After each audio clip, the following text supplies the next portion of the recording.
All right, fifth graders. So today we are going to learn about the coordinate grid. So when we look at our coordinate grid, we have seen these before in our learning, but we are going to learn about today the different parts of the coordinate grid. So we have our x-axis that is always going horizontal on your grid when you look at it. You have your y-axis. It is always going up and down or vertical when you are looking at your axis. You also have where I have coordinate grid, you would always have some sort of title telling you what you're looking at on here. So when we look at our coordinate grid, we're always going to look at what's called ordered pairs. So ordered pairs are ways that you can find things on the grid.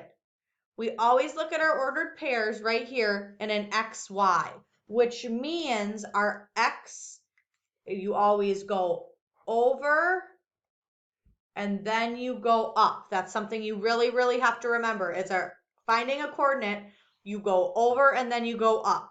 So for example, these are two coordinates with the same numbers on here. But here I have 4, 2.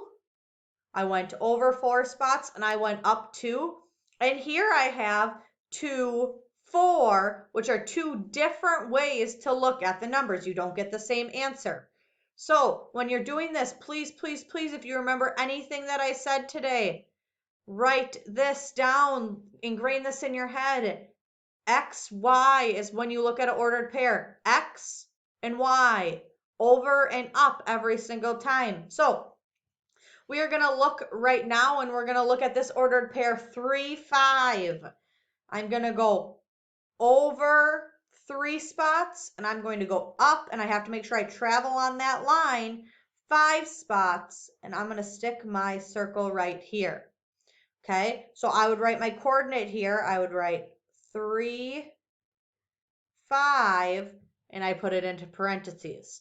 So today when you are looking at, you are going to look at a work page question today, looking at a coordinate grid where you are going to need to be able to name what ordered pair is on the coordinate. Remember, I'm going to say it one more time. Please, remember X, Y, over, up. That is something that's super important for today.